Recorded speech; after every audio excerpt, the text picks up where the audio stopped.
नमस्कार। तो कैसे हैं आप लोग? स्वागत है आपका। आज हम एक नया टॉपिक लेके आए हैं, सौर मंडल। सौर मंडल टॉपिक में हम बात करेंगे ग्रहों की उत्पत्ति और किस तरीके से उन ग्रहों का अरेंजमेंट है। अरेंजमेंट मतलब उनका विस्तार है, किस क्रम में उनका विस्तार है उसके बारे में बात करेंगे। इससे पहले हम एक बहुत बढ़िया और इंटरेस्टिंग चैप्टर कवर कर चुके हैं जिसका नाम है तारों की उत्पत्ति एवं विनाश। उसमें हमने तारों के जीवन चक्र के बारे में पढ़ा। तारों के जीवन चक्र के बारे में हमने देखा कि कैसे एक घटना घटती है। कौन सी घटना है? Big bang. थोड़ा हम क्या है तो पुराना देख लेते हैं जिससे सौरमंडल हमारे अच्छे से समझ में आएगा। तो बिग बैंग एक घटना घटती है, उसके बाद क्या होता है, हाइड्रोजन के बादल बनते हैं। क्या बनते हैं? हाइड्रोजन के बादल बनते हैं। ठीक है। इसके बाद फिर एक और घटना घटती है, उनका क्या है विस्तार होता है और वो धूल के बादलों में बदल जाते हैं। किसमें बदलते हैं? धूल के बादलों में। धूल के बादलों से ही क्या बनती है? निहारिका बनती है। निहारिका क्या बनती है? निहारिका बनती है। ठीक है, जिसको नेबुला कहा जाता है। बिग बैंग घटना होती है, हाइड्रोजन के बादल बनते हैं, धूल की वो बादल किसमें बदलते हैं? धूल के बादलों में। निहारिका बनती है। निहारिका के बाद क्या होता है?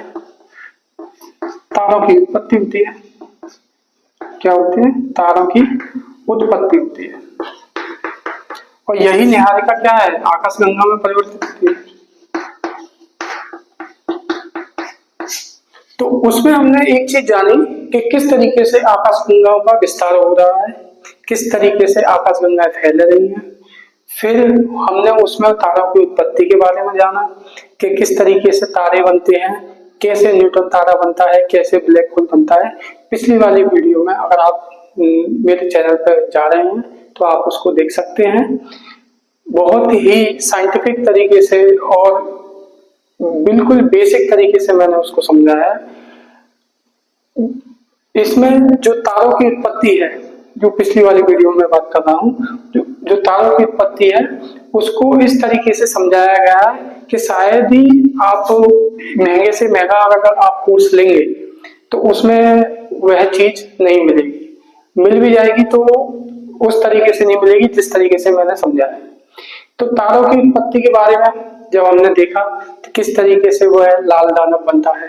लाल दानव के बाद क्या है, उसकी एक अंतिम अवस्था आती है जीवाश्म में, श्वेत द्वार्फ बनता है। श्वेत द्वार्फ के बाद फिर हमने क्या देखा? श्वेत द्वार्फ देखा। क्या देखा? श्वेत द्वार्फ। ठीक है। फिर क्या देखा हमने? न्यूट्रॉन तारा देखा। न्यूट्रॉन तारा देखा। न्यूट्रॉन तारा के बाद फिर हमने क्या देखा? ब्लैक होल देखा। और इन सब को देखने के लिए हमने किसका इस्तेमाल किया? सर चंद्रशेखर।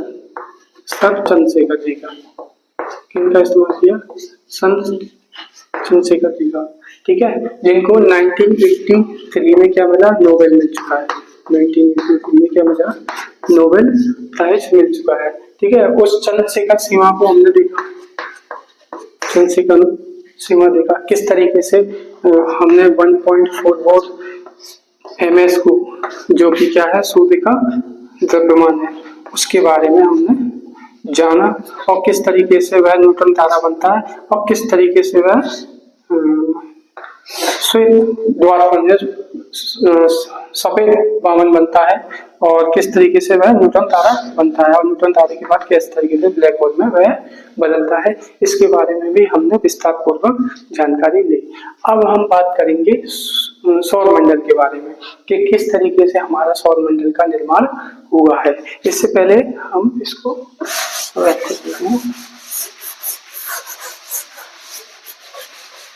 तो सौर मंडल में जब भी हम देखते हैं तो उसमें एक आकृति हमको नजर आती है।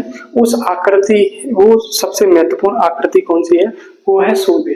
क्योंकि सूर्य ही एक ऐसी आकृति है जो तारे के रूप में उसका जन्म हुआ है। क्या है? तारे की, यानी कि सूर्य क्या है? एक तारा है। और उसके चारों तरफ जो पिंड इकट्ठे हुए हैं वो क्या है? एक सौर मंडल का निर्माण करते हैं। सौर मंडल इसलिए कहा जाता है क्योंकि वह सूर्य, वो सौर मंडल इसलिए कहा क्योंकि वह सूर्य से बना है और उसी के ग्रेविटेशनल में वह क्या है? चक्कर लगा रहा है, यानी उसके गुरुत्वाकर्षण में क्या कर रहा है? चक्कर लगा रहा है। तो इससे पहले हम एक स्ट्रक्चर बनाते हैं सौर मंडल का।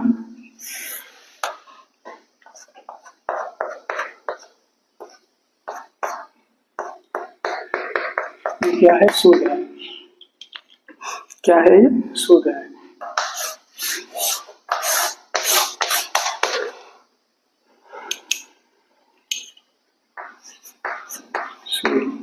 तो इसमें जो सबसे पहला जो ग्रह आता है वो ग्रह कौन सा है? वो है बुध।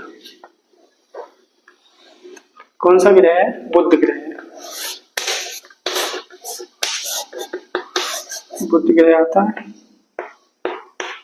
यह सबसे नजदीक ग्रह है। क्या है ये? यह सबसे नजदीक ग्रह है और यह सूर्य के सबसे पहले आता है। कौन सा ग्रह है ये? बुध ग्रह है। कौन सा ग्रह है? बुध ग्रह है। इसके बाद जो ग्रह आता है उसकी उत्पत्ति हुई है किस नाम से? शुक्र के नाम से। किस नाम से हुई है? शुक्र के नाम से। कौन सा ग्रह है ये? शुक्र ग्रह। शुक्र ग्रह के बाद अगर कोई ग्रह आता है तो वो आता है हमारी पृथ्वी आती है। कौन आती है? हमारी पृथ्वी आती है। ठीक है।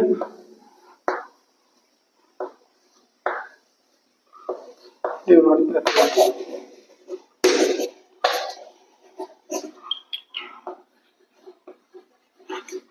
पृथ्वी के बाद इसी क्रम में अगर हम आगे बढ़ते हैं तो एक ग्रह आता है जिस पर जीवन की खोज की संभावना देखी जाती है और इसे लाल ग्रह भी कहा जाता है।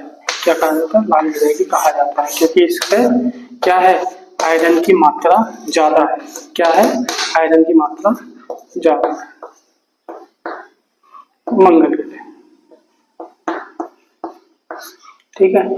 इसके बाद एक बड़ा ग्रह हमारे सामने उपस्थित होता है। वो कौन सा है? वह है हमारा जो बृहस्पति ग्रह। कौन सा ग्रह है? बृहस्पति ग्रह। कौन सा ग्रह है? बृहस्पति ग्रह।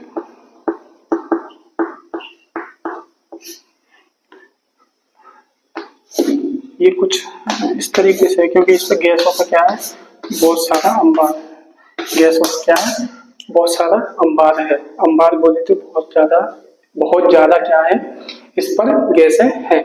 इसके बाद जो ग्रह आता है वो कौन सा ग्रह है? वह ग्रह है हमारा शनि। कौन सा ग्रह है? शनि ग्रह। क्या? कौन सा ग्रह है? शनि ग्रह।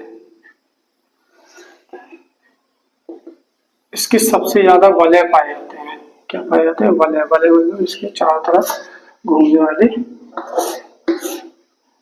वलय पाए जाते हैं। ठीक है।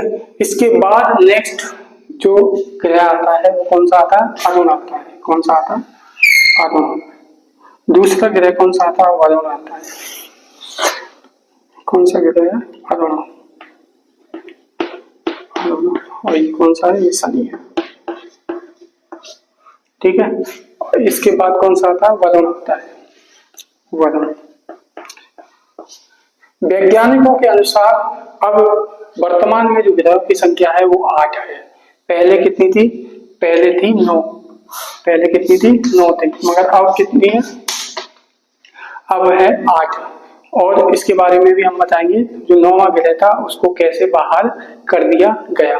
ठीक है। तो इससे पहले कि हम और आगे बढ़े हम एक चीज को जान लेते हैं, वो है हमारे क्षुद्र ग्रह। किसको जान लेते हैं? क्षुद्र ग्रह। एक बेल्ट है। क्या है? एक बेल्ट है जो किसको अलग करती है? जो अलग करती है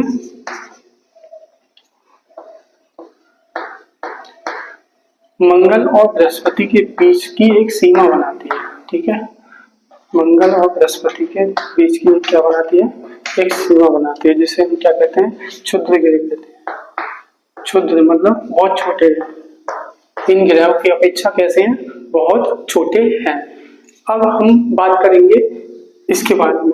तो यहाँ पर जितने भी हैं आकार के अनुसार और फिर दूरी के अनुसार, उसके बारे में बात करेंगे। तो यहाँ से अगर देखा जाए तो वो बिल्कुल एक अपनी एक कक्षा बनाते हैं। क्या करते हैं, एक कक्षा बनाते हैं।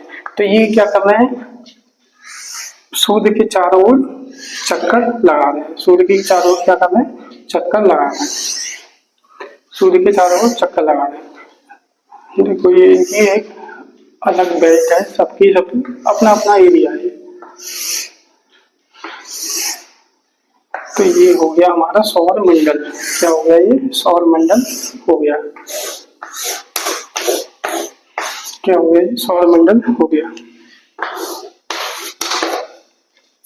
ठीक है, तो सूर्य है, फिर उसके बाद पहला जो ग्रह है वो कौन सा है, दूरी के अनुसार बुध है। कौन सा है, बुध है।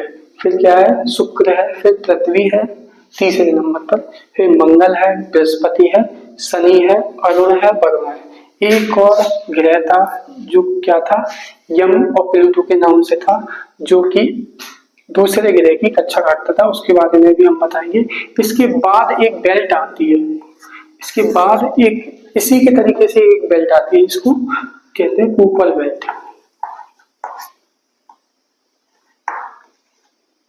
ऊपर बेल्ट आती है। ठीक है, जहां से पुच्छल तारे और अन्य जो पिंड होते हैं वो क्या है, सौरमंडल में प्रवेश करे जाते हैं। किसके कारण, सूर्य के गुरुत्वाकर्षण के कारण। अब जब ये क्या होता है कि कूपर बेल्ट से जो इधर की तरफ आते हैं उनका गुरुत्वाकर्षण सूर्य के कंपैरिजन में क्या होता है, सूर्य के कंपैरिजन में क्या होता है, बहुत कम होता है। ठीक है, तो अब अभी हम बात करेंगे ग्रहों के बारे में। तो पहला क्या है, आकार के अनुसार। आकार के अनुसार, तो आकार के अनुसार कौन सा बड़ा है, कौन सा छोटा है। ठीक है, तो सबसे पहले हम बात करेंगे सबसे बड़ा ग्रह कौन सा है, बृहस्पति है। सबसे बड़ा ग्रह कौन सा है, बृहस्पति है। और फिर उसके बाद कौन आता है, शनि आता है। कौन आता है, शनि आता है। शनि के बाद कौन आता है, अरुण आता है। कौन आता है, अरुण आता है। अरुण के बाद आता है वरुण। आकार के अनुसार बात हो रही है, देखना। आकार के अनुसार बृहस्पति, फिर उसके बाद शनि, फिर अरुण, फिर वरुण, फिर इसके बाद आता है पृथ्वी। इसके बाद आता है पृथ्वी। पृथ्वी के बाद क्या आता है, शुक्र आता है। पृथ्वी के बाद क्या आता है, शुक्र आता है। और शुक्र के बाद आता है मंगल, और शुक्र के बाद क्या आता है, मंगल, और फिर इसके बाद आता है बुध। देखिए सबसे बड़ा ग्रह कौन सा है, बृहस्पति है। फिर आता है शनि, फिर अरुण, फिर वरुण, पृथ्वी, शुक्र, मंगल, बुध। ठीक है, अब हम बात करेंगे द्रव्यमान के अनुसार। भाई इनका द्रव्यमान भी तो होगा, क्या होगा, द्रव्यमान भी तो होगा, कौन भारी है कौन हल्का है, द्रव्यमान के अनुसार। तो द्रव्यमान के अनुसार जब हम बात करते हैं तो पहला जो ग्रह है उसमें भी पहले क्या आता है, जो आकार में बड़ा है तो द्रव्यमान में भी बड़ा होगा। ऐसा नहीं कि आकार में बड़ा है तो द्रव्यमान में भी बड़ा होगा, मगर इसमें ऐसा है। तो द्रव्यमान के अनुसार पहले जो ग्रह आता है वो कौन सा है, बृहस्पति आता है। कौन सा ग्रह आता है, बृहस्पति आता है। फिर इसके बाद फिर से वही, फिर कौन आता है, शनि आता है। कौन आता है, शनि आता है। ठीक है, शनि के बाद अगर हम बात करें तो वो कौन सा ग्रह है, वो है वरुण। ये पहले आया था, फिर ये शिफ्ट हो जाता है। वो कौन सा है, वरुण। कौन सा है, वरुण। इसके बाद फिर आता है अरुण। कौन सा आता है? वरुण आता है। वरुण के बाद कौन सा आता है? अरुण आता है। फिर इसके बाद 1 2 3 4 5, पांचवें नंबर पे हमारी पृथ्वी आती है। कौन आती है? पांचवें नंबर पे हमारी पृथ्वी आती है। ठीक है। फिर इसके बाद कौन आता है? फिर आता है शुक्र आता है। द्रव्यमान के अनुसार हम बात कर रहे हैं। किसके अनुसार बात कर रहे हैं? द्रव्यमान। शुक्र। शुक्र के बाद आता है मंगल। कौन आता है? मंगल। फिर इसके बाद आता है बुध। कौन आता है? बुध आता है। तो जब हम इस चीज को देखते हैं तो बृहस्पति, फिर इसके बाद शनि, फिर वरुण, फिर अरुण, फिर पृथ्वी, शुक्र, मंगल, बुध। ठीक है। इस तरीके से हम पढ़ते हैं द्रव्यमान के अनुसार। ठीक है। ये तो था सौर मंडल और सौर मंडल में उपस्थित उपग्रह। ठीक है। इसके बाद हम बात करेंगे किसकी? सौर मंडल की। किसकी बात करेंगे? वो सूर्य की बात करेंगे, क्योंकि पहला जो तारा है हमारा वो कौन है? सूर्य है। ठीक है। तो हमने क्या क्या देखा? हमने देखा सूर्य की आकृति को देखा, और इससे पहले भी हमने सौर मंडल को बनते हुए आकाशगंगा के अंदर देखा। अगर आप सौर मंडल को देखना चाहते हैं और वो उस तारे की उत्पत्ति कैसे हुई, उस इससे पहले वाली वीडियो को आप अच्छे से देख सकते हैं और इस सौर मंडल को बनते हुए और समझ सकते हैं। ठीक है। तो सूर्य बना, सूर्य के बाद उसके क्या है? ग्रह बने, और ग्रह बनने के बाद क्या हुआ? बुध बना। बुध और उन पिंडों की क्या हुई? उत्पत्ति हुई। बुध, शुक्र। ठीक है। दूरी के अनुसार, ये क्या है? दूरी के अनुसार तो आपको साफ साफ दिख ही रहा है। आकार के अनुसार मैंने इस तरीके से, और द्रव्यमान के अनुसार इस तरीके से मैंने बता दिया। तो दूरी के अनुसार बुध पहले आएगा, शुक्र, पृथ्वी, मंगल, बृहस्पति, शनि, अरुण, वरुण। ठीक है। इनके बारे में हम सेपरेटली आगे भी पढ़ेंगे, जब तक मैंने इसको बता दिया है। तो आगे हम बात करेंगे सूर्य की। तो तब तक क्या करते हैं, इसको रफ कर लेते हैं।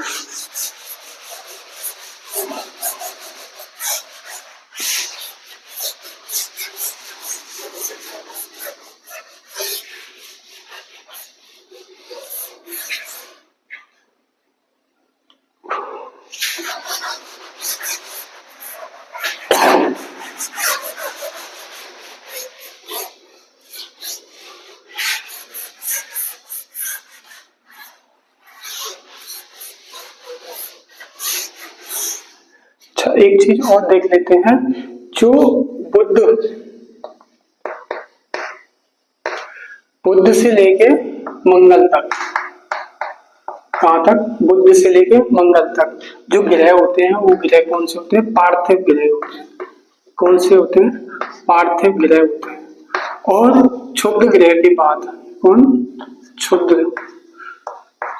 ग्रह के बाद क्या है? बृहस्पति है। बृहस्पति से वरुण तक, बृहस्पति से वरुण तक वो कौन से ग्रह होते हैं? जोगियन ग्रह होते हैं। कौन से होते हैं? जोगियन ग्रह कहे जाते हैं। यहाँ से लेके यहाँ तक, या उनको बोलते हैं बाहरी ग्रह। बाहरी ग्रह कहा जाता है। तो बुध से लेके मंगल तक पार्थिव ग्रह, और बृहस्पति से वरुण तक क्या बोला जाता है? जोगियन या बाहरी ग्रह कहा जाता है। इसके बाद हम देखेंगे कि सूर्य के बारे में, कि सूर्य किस तरीके से डेवलप हुआ और किस तरीके से। वैसे तो हम तारे की उत्पत्ति के बारे में पढ़ ही चुके हैं। तारों की उत्पत्ति के बाद हम देखेंगे सूर्य क्या है। तो हेडिंग है हमारी नेक्स्ट, सूर्य। क्या है सूर्य? क्या है सूर्य? इसकी आंतरिक संरचना क्या है? आंतरिक संरचना। आंतरिक संरचना के बारे में देखेंगे। तो आंतरिक संरचना को जब भी हम देखते हैं तो हम इसको 6 लेयर में डिवाइड करते हैं।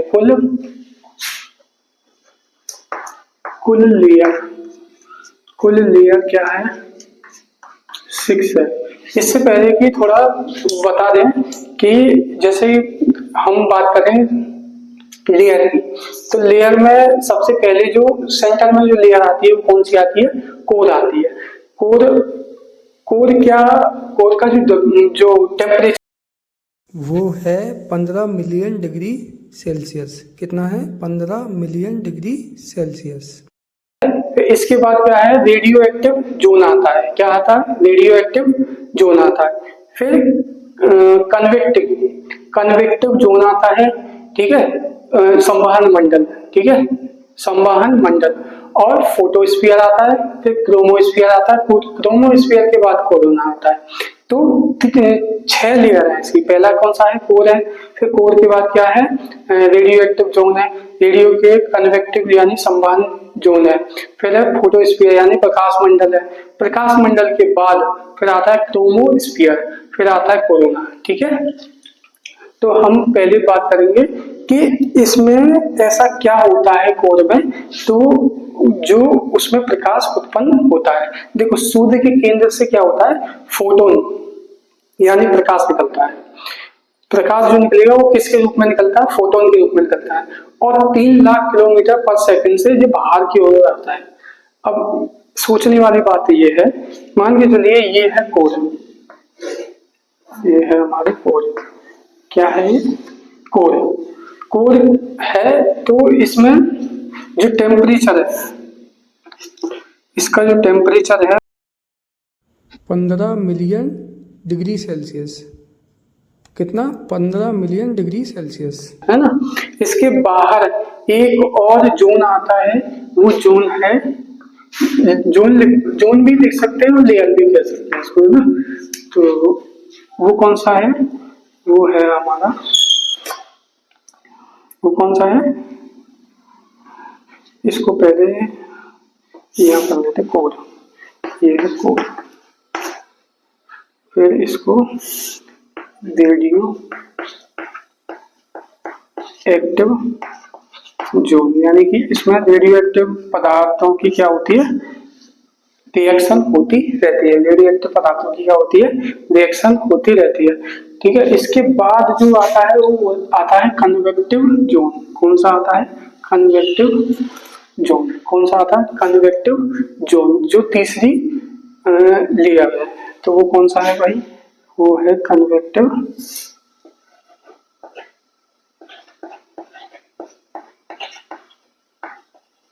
Convective zone. ठीक है, कन्वेक्टिव जोन। फिर इसके बाद एक और लेयर आती है कन्वेक्टिव जोन। कन्वेक्टिव जोन को हिंदी में क्या बोलते हैं? संवहन मंडल। क्या बोलते हैं? संवहन मंडल। क्या बोलते हैं? संवहन मंडल कहा जाता है। इसके बाद क्या है? फोटोस्फीयर आता है। क्या आता है भाई? फोटोस्फीयर। फोटोस्फीयर, मैं इसको कलरफुल इसलिए बना रहा हूं क्योंकि आपके समझ में भी आएगा। फोटोस्फीयर क्या आता है भाई?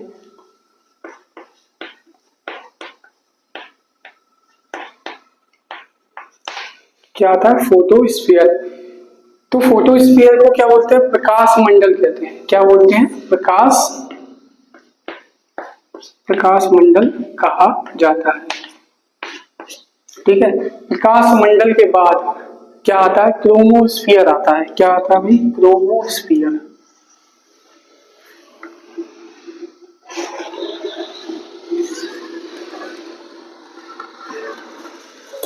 क्रोमोस्फीयर क्या आता है?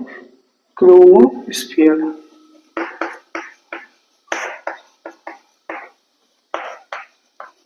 क्या आता है? क्रोमोस्फीयर। इसको वर्णमंडल कहते हैं क्योंकि इसमें ही कलरों का क्या होता है? समावेश होता है। अभी ये सब कुछ समझ में आएगा आपको, कोई दिक्कत होने की जरूरत नहीं है। फिर लास्ट में जो लेयर आती है वो होती है कोरोना। कौन सी होती है? कोरोना होती है। इसमें थोड़ा दूसरा कलर लेना। हाँ, ये होती है कोरोना। लास्ट में जो लेयर है ये है कोरोना। ठीक है, तो पहली जो कंडीशन कौन सी आई थी, कितनी है, 6 लेयर है, तो पहला होगा 1, दूसरा, ठीक है, तीसरा, ये हो गया चौथा, और ये हो गया पांचवा, और ये हो गया छठा। तो कितनी लेयर होगी इसकी, 6 लेयर होगी। कितनी लेयर होगी, 6 लेयर होगी। और ये सूर्य की आंतरिक संरचना है, आंतरिक संरचना कह लो या सूर्य की संरचना कह लो, सूर्य की संरचना कह लो, सूर्य की संरचना, संरचना, ठीक है। तो सूर्य की संरचना है, ठीक है। तो इसमें क्या होता है, सबसे पहले हम लिखेंगे क्या इसके बारे में, इसमें क्या लिखेंगे, इसमें किसकी बात हो रही है, कोर की बात हो रही है, यानी कोर में, कोर में क्या होता है, फोटोन यानी प्रकाश 3 लाख किलोमीटर, फोटोन, फोटोन प्रकाश के रूप में 3 लाख किलोमीटर, कितना है, 3 लाख किलोमीटर पर सेकंड, 3 लाख किलोमीटर पर सेकंड से क्या होता है कि रफ्तार से, की रफ्तार से क्या आता है, बाहर आता है, कहां से, कोर से। कोर कहाँ है, देखो बीच में कोर है, इसका टेम्परेचर कितना 15 डिग्री सेल्सियस है, और ये क्या है, 3 लाख किलोमीटर की रफ्तार से बाहर की ओर निकलता है, रफ्तार से बाहर की ओर निकलता है, ठीक है। अब इसके बाद क्या है, नेक्स्ट जो कंडीशन है वो क्या है, फोटोन में काफी ज्यादा ऊर्जा होती है, ठीक है, फोटोन में काफी ज्यादा ऊर्जा होती है। ऐसा क्यों होता है भाई, क्योंकि वो हम पहले भी बता चुके हैं, हाइड्रोजन से हीलियम में कन्वर्ट हो जाता है, हाइड्रोजन से हीलियम में कन्वर्ट हो जाता है। जब वो हाइड्रोजन से हीलियम में कन्वर्ट होता है तो वो क्या होता है, वो बहुत ज्यादा काफी ऊर्जा में बदलता है। ये सीधे धरती पे आ जाए ना, अगर ये सीधे पे मान के चलिए फोटोन इतनी लेयर से निकल के आता है और बहुत सारे जो सौरमंडल का जो वातावरण है उससे निकल के आता है, अगर ये डायरेक्ट धरती पर आया है तो ये जानलेवा हो सकता है। तो इसके बारे में देखिए, ये फोटोन सीधे धरती पर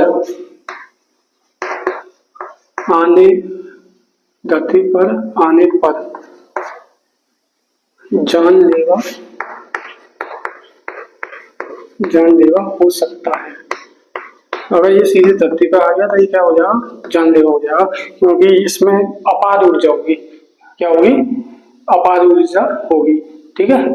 मगर क्या होता है, धरती पर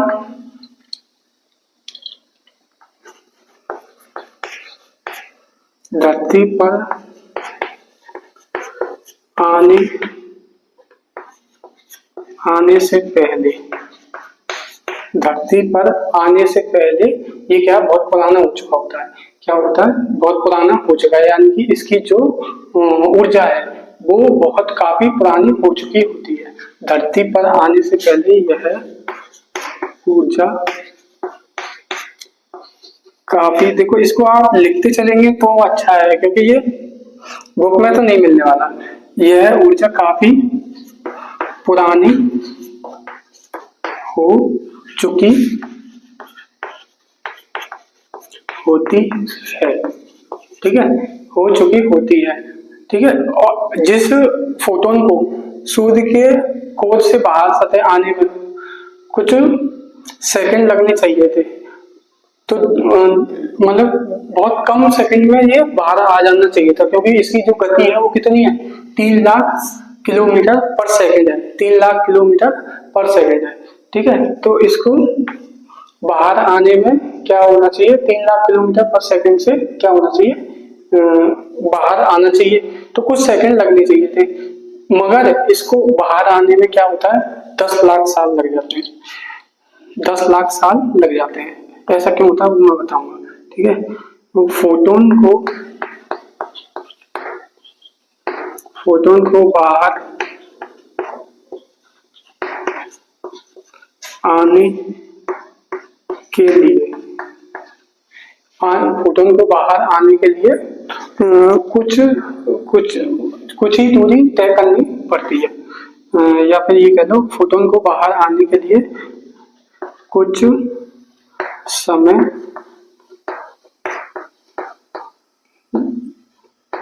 लगना चाहिए, कुछ समय लगना चाहिए। मगर क्या होता है इसको 10 लाख वर्ष, कितना 10 लाख वर्ष लगते हैं। क्या है, 10 लाख वर्ष लगते हैं बाहर आने। कुछ वैसे कि इसको कुछ ही समय लगना चाहिए, यानी ये सेकंड में बाहर आ जाना चाहिए।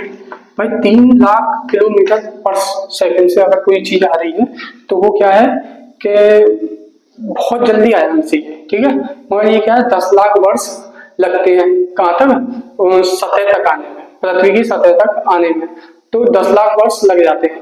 अब बाहर आने के लिए क्या करना है, 10 लाख वर्ष लगते हैं, ठीक है। इसका अर्थ है सूर्य के कोर में, जो सूर्य है ना, सूर्य के और हाइड्रोजन की रफ्तार कम करने की क्षमता उसकी दिशा बदल देती है। देखो ऐसा होता है, हाइड्रोजन की क्या होते हैं, हाइड्रोजन क्या है, हेलियम में बदल रहे हैं।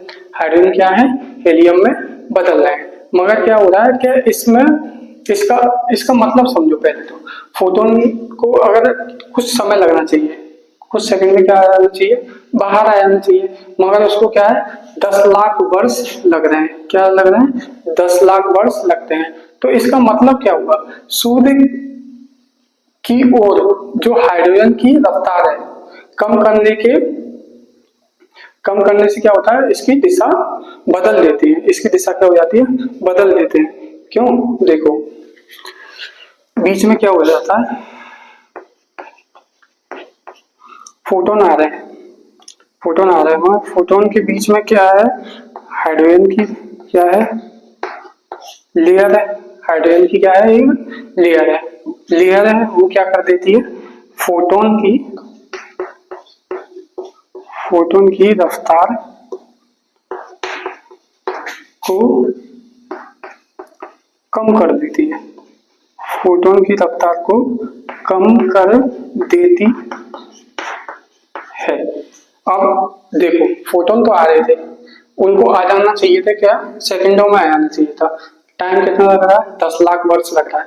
जब 10 लाख वर्ष लग रहा है तो क्या होगा भाई, फोटोन की रफ्तार क्या हो जाएगी, कम हो जाएगी। क्यों, क्योंकि बीच में क्या है, हाइड्रोजन की एक लेयर है। हाइड्रोजन की क्या है, लेयर है, ठीक है।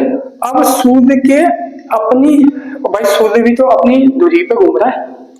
सूर्य क्या है, अपनी दूरी पे घूम रहा है। तो घूमने की वजह से क्या, चारों ओर एक मैग्नेटिक फील्ड बनती है। क्या होता है, जब सूर्य घूम रहा है तो चारों ओर क्या होता है, एक मैग्नेटिक फील्ड का निर्माण होता है।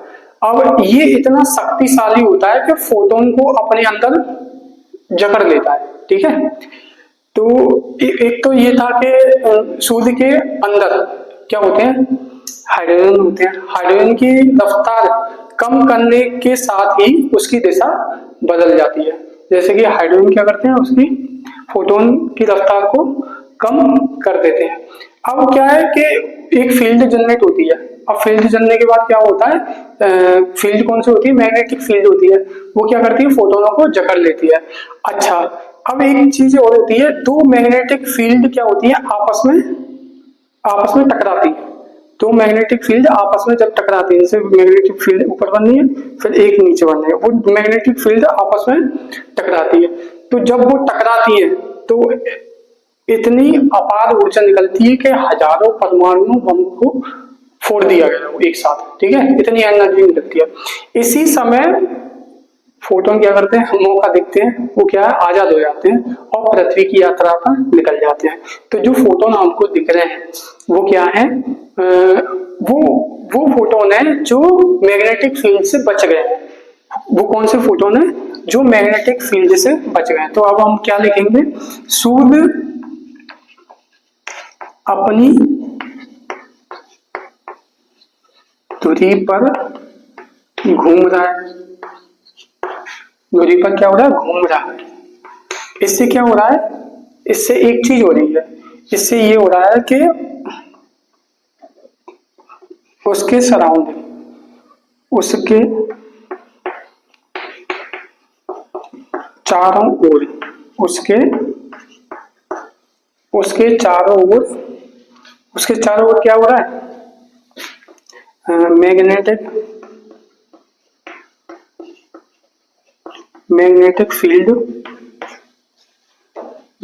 फील्ड बनती है। भाई वो घूम रहा है तो क्या हो रहा है, मैग्नेटिक फील्ड बनेगी। अब मैग्नेटिक फील्ड होगी तो जैसे मान के लो एक मैग्नेटिक फील्ड है, ये मैग्नेटिक फील्ड है, तो इसमें क्या हो रहा है, ये दोनों आपस में क्या भिड़ जाती है, क्या हो जाती है, भिड़ जाती है। भिड़ने से क्या हो जाती है, देखो ये मैग्नेटिक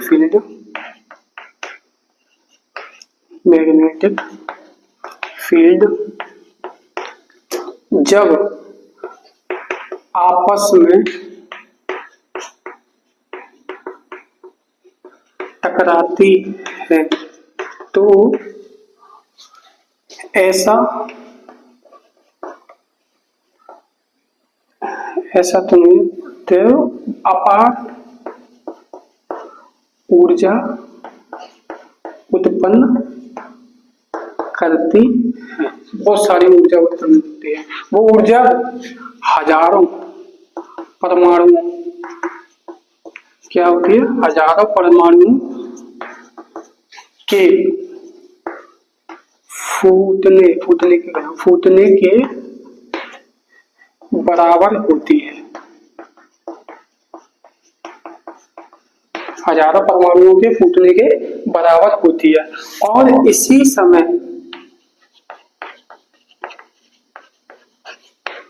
समय क्या होगा, उसमें क्या होगा, जैसे फूटेगी तो क्या होगा, गैप बन जाएगा। गैप बनने पर क्या है, एक जगह मिलेगी फोटोन को, ठीक है, तो और वहीं से वो आजाद हो जाते हैं। वो मैग्नेटिक फील्ड क्या ब्रेक होगी, क्योंकि पहले के फोटोन को कौन रोक रहा था, हाइड्रोजन की लेयर रोक रही थी, और क्या रोक रहा था, मैग्नेटिक फील्ड रोक रही थी।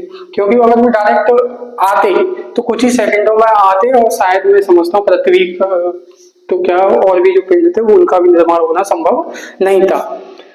मगर क्या हुआ कि वहां पे कुछ ऐसी क्रियाएं हो रही हैं, जैसे कि हाइड्रोजन क्या हो रहा है, हाइड्रोजन फोटोन की रफ्तार को कम कर देते हैं, और क्या कर देते हैं, मैग्नेटिक फील्ड क्या करती है, उनको जकड़ लेती है। और मैग्नेटिक फील्ड उत्पन्न होने का कारण क्या है, सूर्य अपनी धुरी पर क्या कर रहा है, घूम रहा है। अब जैसे ही वो दोनों लेयर क्या है, टकराती है, और इसी समय क्या होता है, फोटोन आजाद हो जाते हैं, फोटोन आजाद हो जाते हैं, ठीक है। और इसके बाद क्या होता है, पृथ्वी की यात्रा पर निकल जाते हैं।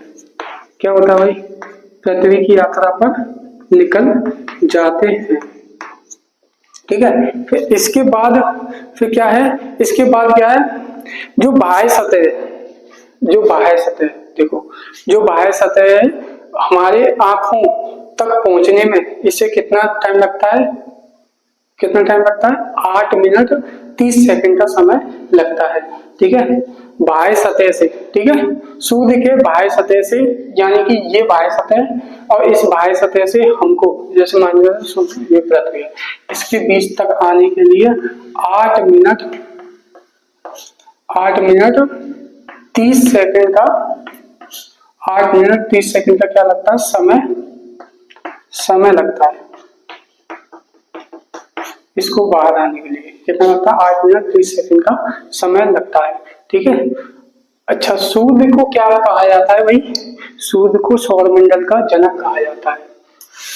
सूर्य को क्या कहा जाता है, सौरमंडल का जनक। कुछ पॉइंट हैं उनको भी लिख लोगे तो अच्छा रहेगा, है ना। सूर्य को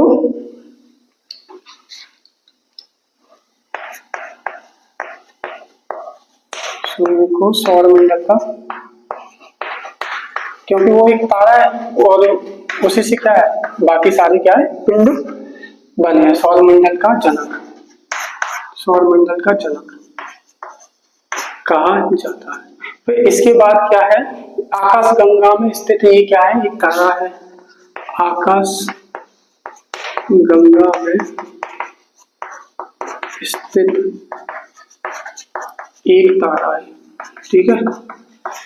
फिर इसके बाद क्या है भाई, फिर ये क्या है, इसकी जो त्रिज्या है वो त्रिज्या क्या है, त्रिज्या को भी लिख देते हैं 9 पॉइंट, इसकी जो त्रिज्या है 6.96, ऐसे कुछ है इसमें, 6.96 इंटू 10⁵, 6.96 इंटू 10⁵ किलोमीटर, जो कि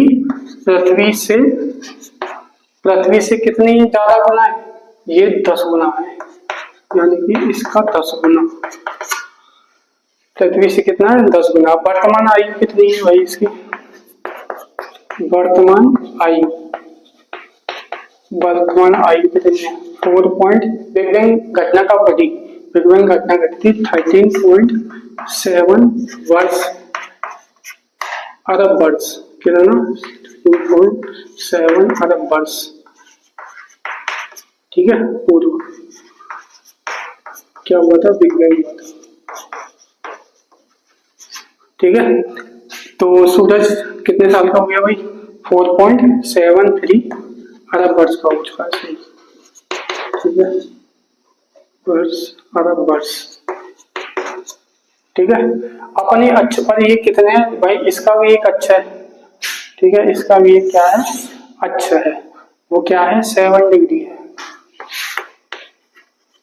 अपने अक्ष पर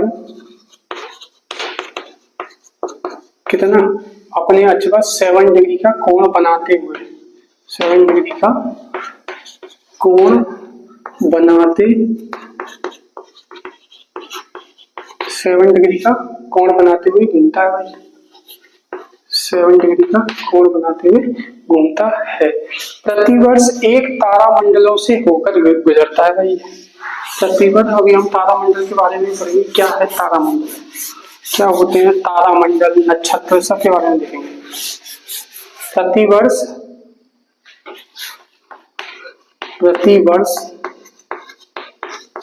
प्रतिवर्ष क्या है, एक तारामंडलों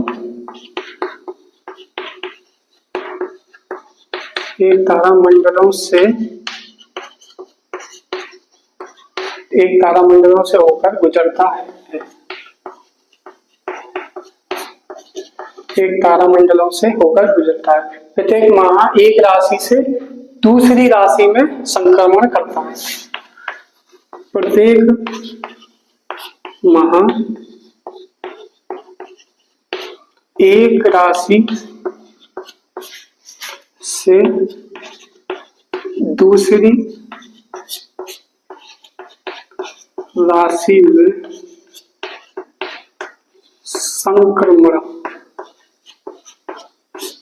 संक्रमण करता है, ठीक है।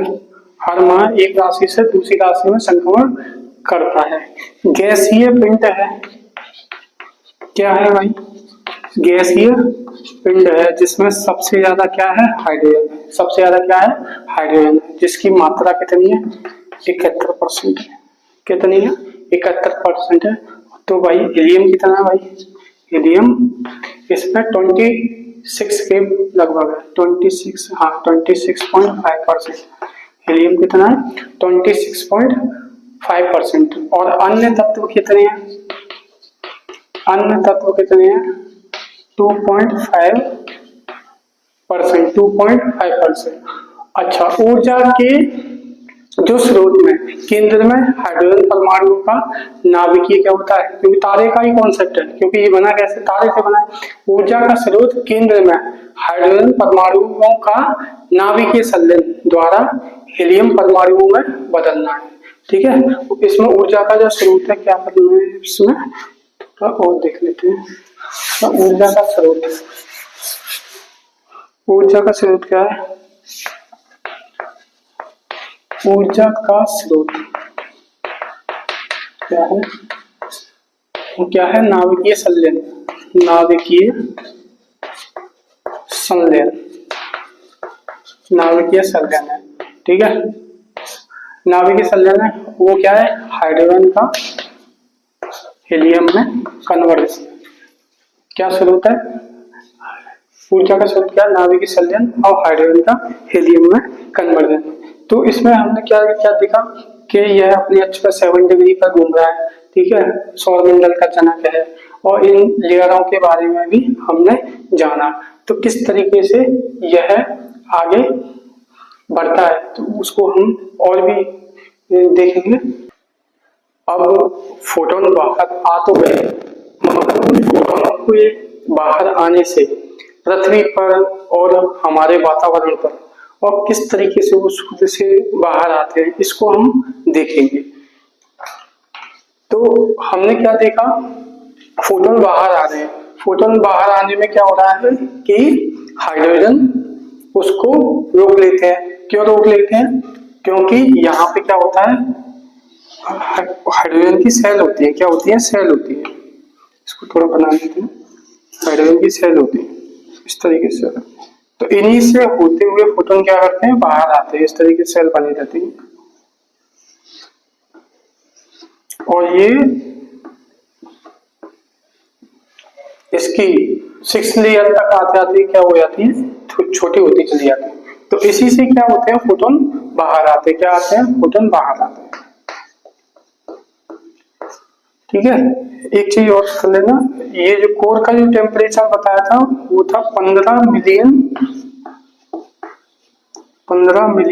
Degree Celsius. कितना होता है इसका कोर का टेम्परेचर, 15 मिलियन डिग्री सेल्सियस। और इसके जो बाहरी लेयर है, बाहरी जोन या लेयर है, उसका होता है 6000 डिग्री सेल्सियस। कितना होता है, 6000 डिग्री सेल्सियस। तो हमने देखा कि सूर्य क्या कर रहा है, चक्कर लगा रहा है। क्या कर रहा है, चक्कर लगा रहा है, यानी परिक्रमा कर रहा है। क्या कर रहा है, परिक्रमा। वो परिक्रमा कितने समय में करता है, 25 करोड़ वर्ष में, 25 करोड़ वर्ष में। और किसका परिक्रमा कर रहा है, हमारी आकाश गंगा का। किसका परिक्रमा कर रहा है, हमारी आकाश गंगा। कहाँ पर है, यहाँ पर। यानी कि अगर इसको एक पूरा चक्कर लगाना हो तो वो क्या है, उसको 25 करोड़ वर्ष लगते हैं। ठीक है, और आकाश गंगा का नाम क्या था, मंदाकिनी। इससे पहले हम इसको तारों की उत्पत्ति में भी पढ़ चुके हैं।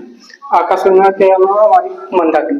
ठीक है, कितने साल लग रहे हैं इसको, 25 करोड़ वर्ष लग रहे हैं। ठीक है, आकाश गंगा का जो सेंटर है वो क्या है, बल्ब है, यानी कि ब्लैक होल है। क्या है, ब्लैक होल है। और ब्लैक होल कैसे बना, ये आपने देखा किस तरीके से ब्लैक होल बना। और आकाश गंगा क्या है, हमारी एंटी क्लॉकवाइज घूम रही है। कैसी घूम रही है, एंटी क्लॉकवाइज, एंटी क्लॉकवाइज घूम रही है। तो ये सूर्य की जो उत्पत्ति हुई थी वो क्या है, तारे के रूप में हुई थी। और तारा क्या है, वो भी घूम रहा है। तारा क्या है, वो भी घूम रहा है। और हमारी आकाशगंगा ऐसे इस तरीके से घूम रही। तो अगर हम आकाशगंगा की बात करें तो वो एक तरीके से ब्रह्मांड में एक लेयर की तरह अपना व्यवहार दिखाती है। कैसे दिखाती है, लेयर की तरह। अब बात करते हैं कि किस तरीके से फोटोन बाहर आ रहे हैं। तो फोटोन बाहर आने के लिए उसको कहां से आते हैं, पहले कोर की बात करते हैं। पहली कौन सी लेयर है, हमारी कोर है। कोर है, ठीक है, जिसका टेम्परेचर कितना है, 15 मिलियन डिग्री सेल्सियस। तो ऊर्जा क्या है, अपार ऊर्जा है। यहाँ पर ऊर्जा का कारण क्या है, हाइड्रोजन का हीलियम में बदलना। क्या कारण है, हाइड्रोजन का हीलियम में बदलना। दूसरी जो जोन है वो कौन सी है, रेडिएशन जोन है। कौन सी है, रेडिएशन, रेडियन जोन है। कौन सी है, रेडियो जोन है। तो ये इसको रेडियो एक्टिव भी बोलते हैं, रेडियो एक्टिव जोन।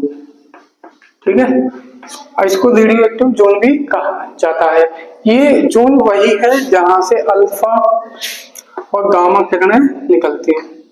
क्या होता है भाई, फोटोन आएंगे, फोटोन आए यहाँ से, ठीक है, फोटोन से दूसरी लेयर कहाँ पे आ रही है, इधर देखिए इसको, ये वाली फोटोन से ये यहाँ पर आ गई, ये वाली जो लेयर है वो कौन सी, रेडियो एक्टिव जोन है।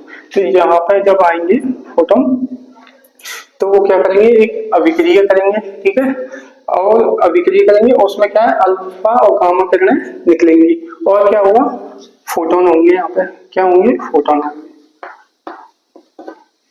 ठीक है। तीसरी जो लेयर है वो कौन सी है, तीसरी लेयर कौन सी है, वो है संवहन मंडल। कौन सा है, संवहन मंडल, ठीक है, संवहन मंडल, कन्वेक्टिव जोन, ठीक है।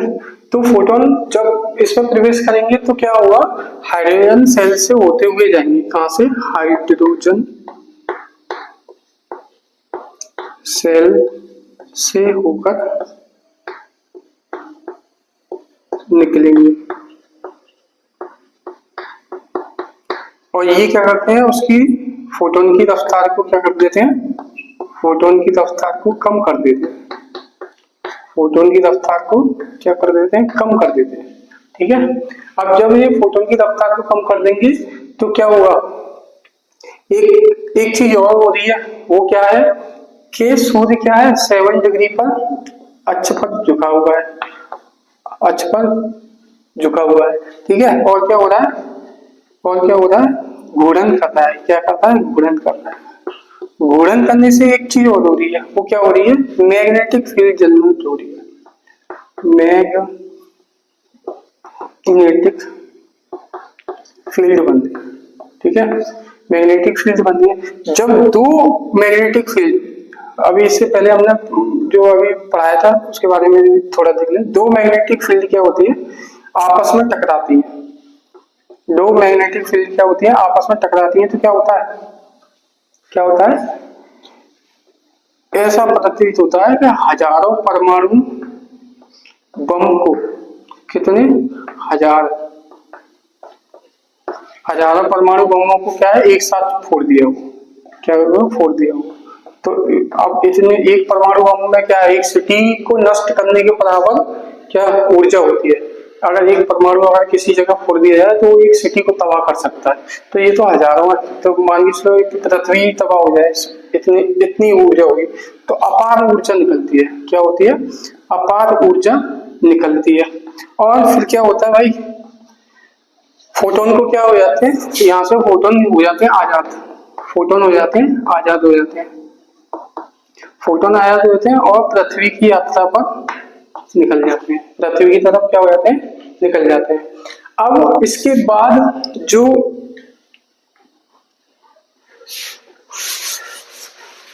जोन आएगा वो कौन सा है,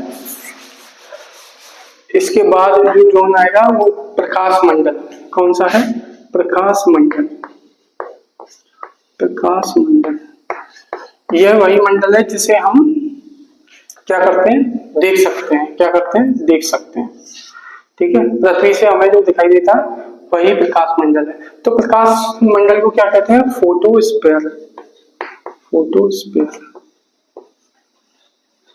ठीक है। तो फोटोन क्या है, कहां से आए,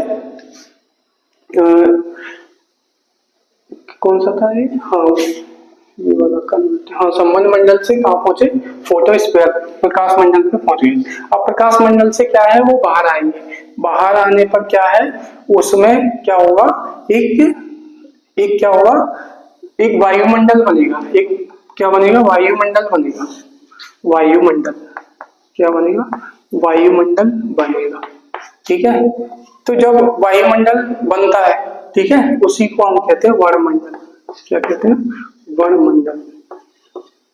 जहां वर्णमंडल क्या है, जहां प्रकाश क्या है, कलर में बिखरता है, यानी कि रंगों में बिखर जाता है, ठीक है। लास्ट जो इसका जो मंडल है वो कौन सा है, कोरोना, कौन सा है? कोरोना। तो कोरोना को किरीट भी कहा जाता है, किरीट भी बोलते हैं। ठीक है, ये वो चीज है, जैसे मान के चलिए ये सूर्य है, ठीक है, यहाँ से सौर ज्वाला उठ रही है। क्या हो रही है? सौर ज्वाला उठ रही है। तो सौर ज्वाला उठेंगी और उसकी जो सीमा होगी उसको बोलेंगे कोरोना। क्या होगा? ये कोरोना होगा। ठीक है, तो किस तरीके से फोटोन बाहर आए, जो जोन थे हमारे 6, उन जोनों से वो बाहर निकले और तरह तरह के लेयर से वो बाहर निकलते हुए पृथ्वी तक पहुंचते हैं। अब एक चीज और देख लेते हैं इसमें।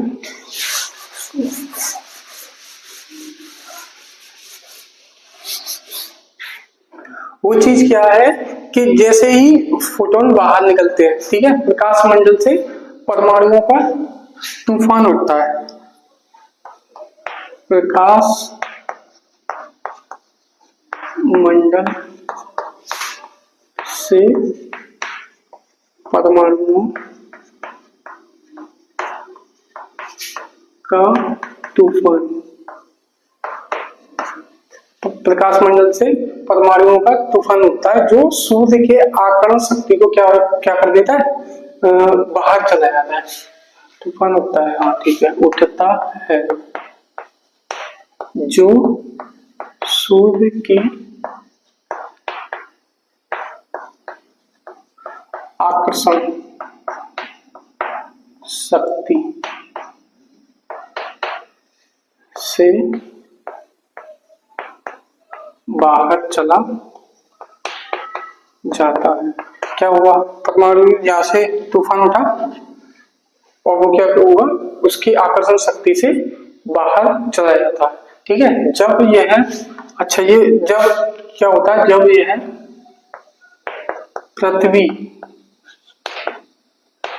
के वायु मंडल, भाई इसकी आकर्षण शक्ति को छोड़ दिया, फिर यहाँ पे क्या है? पृथ्वी भी तो वो क्या करेगा? वो आगे की तरफ बढ़ेगा। अब इसकी आकर्षण शक्ति आएगी, क्या आएगी? इसकी आकर्षण शक्ति आएगी। तो अब जब इसकी आकर्षण शक्ति आएगी तो क्या होगा? वो इसके क्या आएगा? इसके वातावरण में प्रवेश करेगा। जब पृथ्वी के वायुमंडल में ये प्रवेश करता है तो हवा के कणों से टकरा करता, वायुमंडल में प्रवेश, वायुमंडल में प्रवेश करता है तो क्या है? कलरफुल आकृति देता है, करता है। तो अब क्या हो रहा है? ये यहां से उठा, ठीक है, और आगे की तरफ बढ़ा, इससे बाहर निकल गया। ठीक है, इससे बाहर निकलेगा तो क्या होगा? ये क्या पृथ्वी से जब आप इसको देखेंगे तो ये कैसा प्रतीत होगा? ये रंगीन प्रकाश की तरह, तो रंगीन प्रकाश की भांति दिखाई देता है। देखो इसमें जो भी मैं बता रहा हूं उसमें क्या हो रहा है, आप एक चीज को गौर करिए कि कोई भी चीज जो है बीच से नहीं उठाई गई है, वो सब सीरीज वाइज आ रही है, बिगर सीरीज के नहीं है। चाहे वो बिग बैंग से स्टार्ट की गई सीरीज हो और अब तक जब हम क्या पढ़ रहे हैं? शुद्ध पढ़ रहे हैं। क्या पढ़ रहे हैं? शुद्ध पढ़ रहे हैं। तो जो प्रकाश है वो अलग अलग दिशाओं में अलग अलग तरीके से इसका नाम दिया जाता है। तो दक्षिण और उत्तर, तो दक्षिण में क्या बोला जाता है? ऑरोरा ऑस्ट्रालिस, ऑरोरा ऑस्ट्रालिस,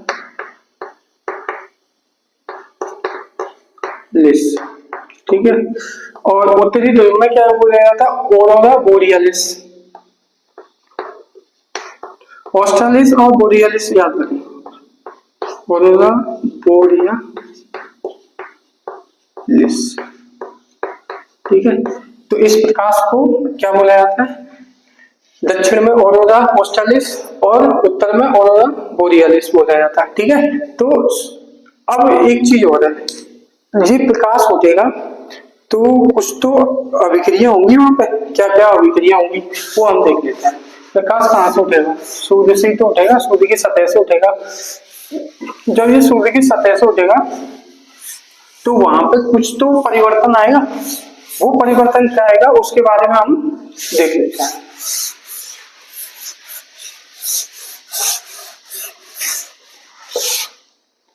देखो भाई ऐसा है, ये सो गए, ठीक है। तो यहां से ये उठा, ठीक है। तो यहां से जब उठेगा तो इसका जो टेम्परेचर है वो कितना है, 6000 डिग्री सेल्सियस है।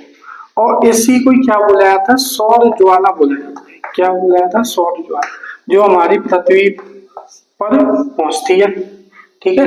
अब ये क्या है, 6000 डिग्री सेल्सियस पर है।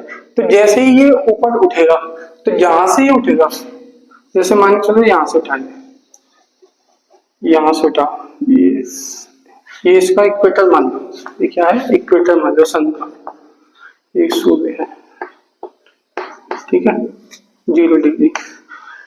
अब ये यहां से उठा तो क्या होगा भाई, ये गिरेगा, कहीं और भी तो गिरेगा। तो जहां से उठेगा वहां क्या बनेगा, काले धब्बे बनेगा। क्या बनाएगा, काले धब्बे बनाएगा। और जब ये काले धब्बे बनाएगा तो वहां क्या हो जाएगा, वहां क्या हो जाएगा, टेम्परेचर क्या हो जाएगा, कम हो जाएगा, ठीक है। क्या हो जाएगा, टेम्परेचर कम हो जाएगा। वो टेम्परेचर कम कितना हो सकता है, 4000 डिग्री सेल्सियस से 1500 तक क्यों हो सकता है, 4000 डिग्री सेल्सियस से 1500 तक हो सकता है। तो इसकी अपेक्षा ये क्या होते हैं, ठंडे भाग होते हैं। ये क्या होते हैं, ठंडे भाग होते हैं। किसकी अपेक्षा भाई, ये 6000 और इसमें अंतर है कि नहीं, तो इसकी अपेक्षा क्या होते हैं, ये अपेक्षा, इसकी अपेक्षा क्या होता है, ये ठंडे भाग होते हैं। और इन्हीं को क्या बोला जाता है, कूलर पॉइंट बोला जाता है। कूलर का मतलब ये मत समझना कूलर चला रहे हैं हम, ठीक है। तो ये कूलर पॉइंट बिल्कुल वो उससे मतलब नहीं है कि जो कूलर है। तो ठंडे कूलर का मतलब ये है कि इसकी अपेक्षा क्या है, ठंडे भाग होते हैं। इन्हीं को क्या कहा जाता है, सौर कलंक कहा जाता है। क्या कहा जाता है, सौर कलंक कहा जाता है, ठीक है। या सन स्पॉट कहते हैं, सन स्पॉट बोला जाता है, ठीक है, सन स्पॉट बोला जाता है। अब क्या हो रहा है, वो उठा और नीचे गया, उठा और नीचे गया। तो ये जो सर्वाधिक सन स्पॉट कहां पर होते हैं, सर्वाधिक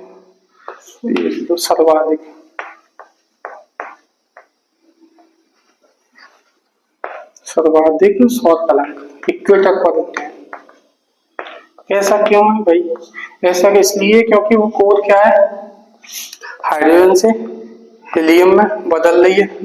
और वो कोर कहाँ पर है, इक्वेटर के नजदीक है। तो वो क्या होंगे, सर्वाधिक सौर कलंक होंगे। और ये धीमे धीमे करके 40 डिग्री तक क्या होता है, 40 डिग्री पर क्या होते हैं, कम होते चले जाते हैं। 40 डिग्री पर क्या होते हैं, कम होते चले जाते हैं। यहाँ सबसे बड़ा सन स्पॉट बनेगा, फिर छोटा थोड़ा करके यहाँ घटता चला जाएगा। अच्छा, इन सन स्पॉट को यहाँ से और 40 डिग्री तक बनने में कितना टाइम लगता है, 5.5 वर्ष लगता है, ठीक है।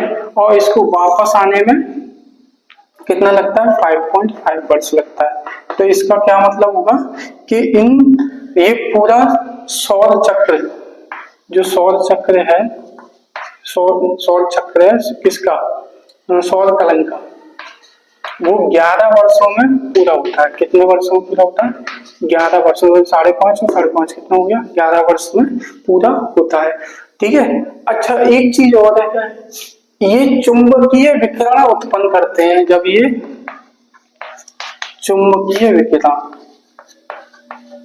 क्या होता है, चुंबकीय विकिरण, इसको रख कर देते हैं। ये क्या करते हैं, चुंबकीय विकिरण उत्पन्न करते हैं।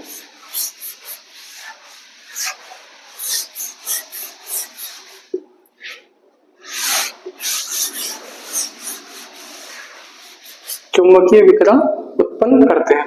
तो जैसे ये चुंबकीय विकिरण उत्पन्न करेंगे, फिर क्या होगा, पृथ्वी के संपर्क में आते हैं, पृथ्वी के संपर्क में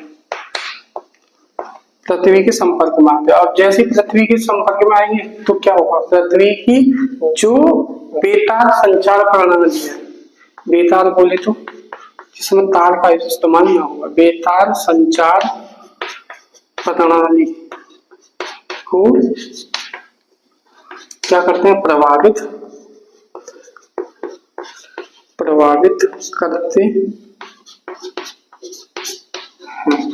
बेतार संचार प्रणाली को क्या करते हैं, प्रभावित करते हैं। ठीक है, ये तो था सौर कलंक और क्या बोलते हैं उसको, उनके 6 लेयर के बारे में। फिर एक चीज और है, जो सौर कलंक होता है, सौर कलंक जो होता है उसका, इसके 2 पार्ट होते हैं। जैसे मान लीजिए सौर कलंक भी है और ये हो गया सेंटर। ठीक है, तो इसके जो केंद्रीय भाग है, जो केंद्रीय भाग है उसको बुलाया जाता है अम्बरा। क्या बुलाया जाता है, अम्बरा बुलाया जाता है। देखो ये डायरेक्ट क्वेश्चन पूछे जाते हैं और इसी को बच्चे क्या करते हैं, भूल जाते हैं। और जो बाहरी जो एरिया है, बाहरी परत को क्या बोला जाता है, पेनेम्ब्रा बोला जाता है। क्या बोला जाता है, पेनेम्ब्रा बोला जाता है। और क्या है भाई, पेनेम्ब्रा। ठीक है, और ये हो गया, हाँ ठीक है, ठीक है। और इसके बाद हमने क्या देखा था कि यह इसकी त्रिज्या के बारे में भी हमने पढ़ लिया था शायद, हाँ त्रिज्या के बारे में भी हमने क्लियर कर लिया। त्रिज्या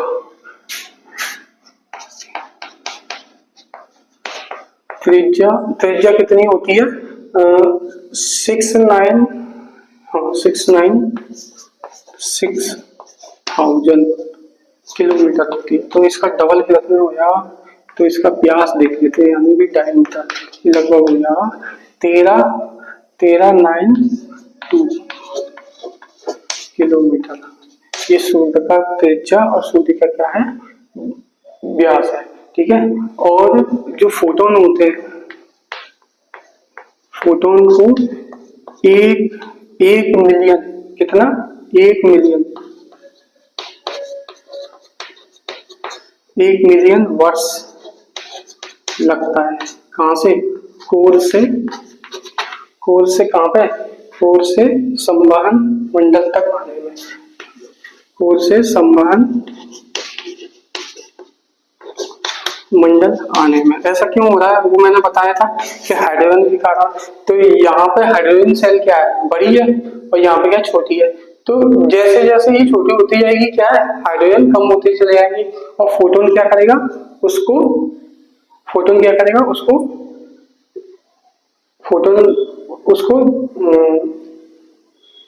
वो फोटोन कमजोर, वो मजबूत होता जाएगा। और यहाँ पे क्या होगा कि हाइड्रोजन जो है, हाइड्रोजन उसको रोक नहीं पाएंगे और सेल क्या कमजोर होती चली जाएगी, फोटोन तो मजबूत रहेगा। ठीक है, तो फोटोन पार कर जाएगा। फोटोन पार करने के बाद क्या होगा, वो अन्य जोन से निकलता हुआ पृथ्वी के संपर्क में आ जाएगा। और यही कारण है कि उसको इतना टाइम लगता है। नहीं तो उसकी जो रफ्तार है वो कितनी है, 3 लाख किलोमीटर पर सेकंड। कितनी है, 3 लाख किलोमीटर पर सेकंड। ठीक है, तो हमने सूर्य के बारे में बहुत अच्छे से जाना और हमने देखा कि किस तरीके से वह कई लेयरों से निकलते हुए प्रकाश और हमारी पृथ्वी पर कैसे पहुंचता है, किस तरीके से सौर कलंक बनते हैं और किस तरीके से वह ज्वाला हमारे पृथ्वी तक, सौर ज्वाला पृथ्वी तक पहुंचती है और हमारी बेतार संचार प्रणाली को प्रभावित करती है। आगे हम इसी तरीके से क्लास में मिलेंगे, तब तक के लिए धन्यवाद।